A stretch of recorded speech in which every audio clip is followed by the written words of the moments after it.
Assalamualaikum warahmatullahi wabarakatuh. Alhamdulillahirabbil alamin. Shalatu wassalamu ala asyrofil anbiya'i wal mursalin wa ala alihi wa ashabihi ajma'in, amma ba'du. Anak-anakku sekalian, berjumpa kembali dengan Ustaz Dirman yang akan bersama-sama kalian kita belajar sejarah. Ada dua sebenarnya anakku kunci terutama yang kita bisa lakukan untuk meraih sebuah kesuksesan. Mau jadi apapun, kamu kalau melakukan dua hal ini, insya Allah kamu jadi.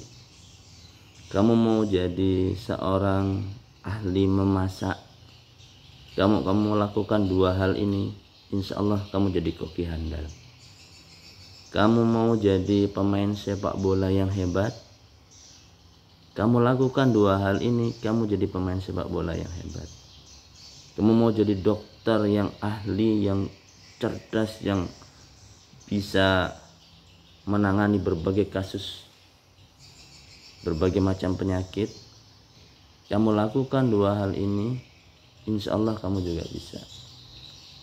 Kamu misalkan mau jadi seorang yang alim, ulama, atau kamu mau jadi seorang insinyur, bidang apapun kamu lakukan dua hal ini dalam waktu yang relatif singkat, kamu akan bisa menjadi seperti itu. Apa itu? Yang pertama, kamu bergaul dengan orang yang sesuai dengan harapan kamu, atau kamu mau menjadi apa. Kamu mau pintar masak, maka kamu harus bergaul dengan orang yang pintar masak. Kamu mau pintar main gitar, kamu harus bergaul dengan orang yang pintar main gitar. Kamu mau pintar ngutak-ngatik motor, kamu harus bergaul dengan orang yang ngutak-ngatik motor. Itu satu.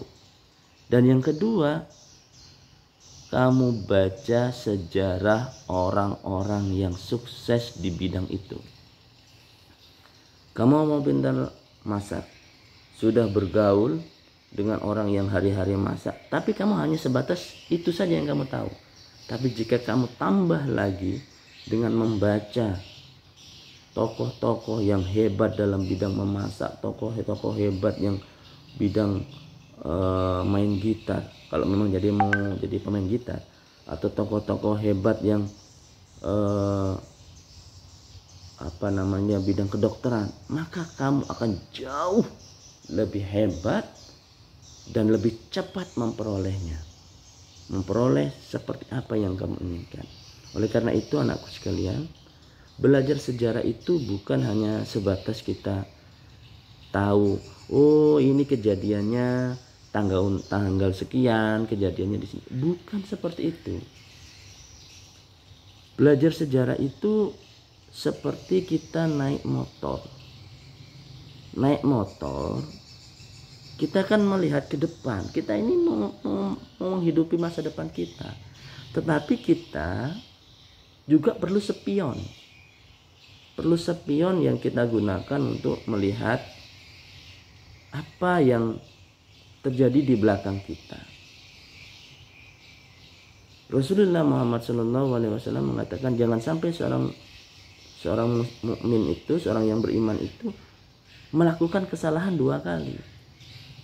Kita akan belajar sejarah orang-orang besar dulu yang kerajaannya kenapa akhirnya runtuh. Oh ternyata apa penyebabnya. Nah ini yang kita penting. Nanti juga dalam kehidupan kita anak-anakku sekalian, ada orang yang sukses dia, tapi kenapa dia akhirnya jatuh? Kesalahan apa yang dilakukan? Itu juga perlu kita pelajari supaya diri kita ini ketika kita menjalani kehidupan ini, kita tahu apa nanti yang akan menyebabkan kita sukses, dan kita tahu jangan lakukan yang ini bisa menghancurkan masa depan kita. Betapa banyak orang yang sukses sekarang ini, tapi akhirnya dia terjerumus kepada narkoba. Betapa banyak orang yang sukses sudah mencapai puncak kekuasaan, puncak jabatan, tapi justru dia di situ dia korupsi dan akhirnya meringkuk di penjara, bahkan matinya dalam kondisi hina. Ini belajar sejarah. Di sejarah juga kita melihat orang yang biasa-biasa, tapi karena kegigihannya dia diangkat menduduki jabatan yang luar biasa. Nah, ini pentingnya kita belajar sejarah. Jadi kita sebenarnya juga sedang membentuk sejarah kita. Kita mau meniru contoh tokoh yang mana? Bahkan di dalam Al-Quran sebagian besar itu isinya adalah kisah, cerita-cerita yang menjadi inspirasi bagi kita. Nah, di kelas 8 ini anak-anakku sekalian, kalian akan belajar melanjutkan mengenal sejarah tentang agama kalian.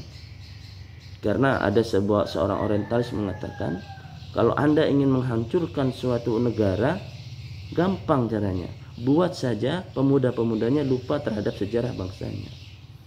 Demikian juga kalau kalian ingin menghancurkan suatu agama, buat saja umat itu lupa terhadap sejarahnya, sehingga kurang kecintaannya, kurang terima kasihnya. Seperti hal sepele, kenapa orang kurang cintanya kepada Rasulullah? Karena dia tidak tahu jasanya Rasul. Kita bisa mengenal kalimat la ilaha illallah ini dari siapa? Yang menuntun kita, oh ini loh kita baca, cara sholatnya begini, rukuknya begini, itu dari siapa? Dari Rasulullah. Dari mana kita tahu? Dari sejarah. Sejarah yang diceritakan, yang disampaikan tertulis maupun tidak tertulis melalui buku. Sehingga beruntung sekali jika kita mendapatkan warisan pengetahuan tentang keislaman ini. Bagaimana kita mengenal kehidupan Islam kita.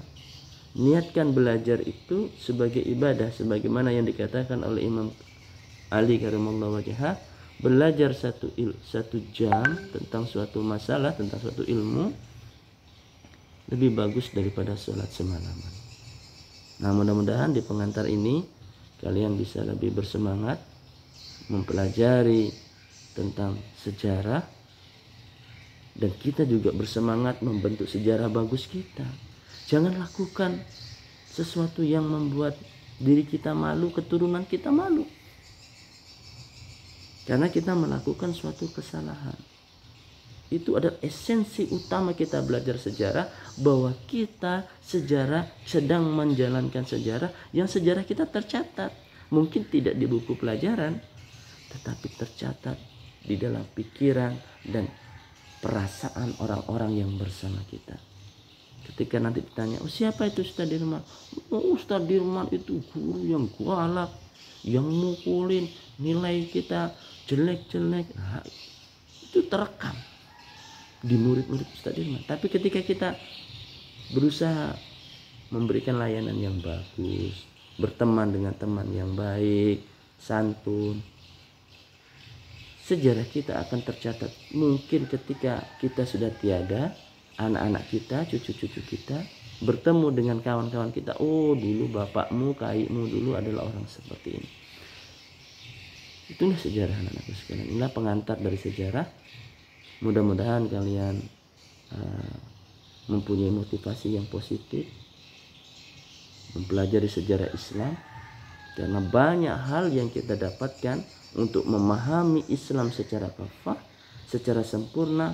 Perlu kita ini mengetahui bagaimana sejarah Islam agar kita tidak salah paham.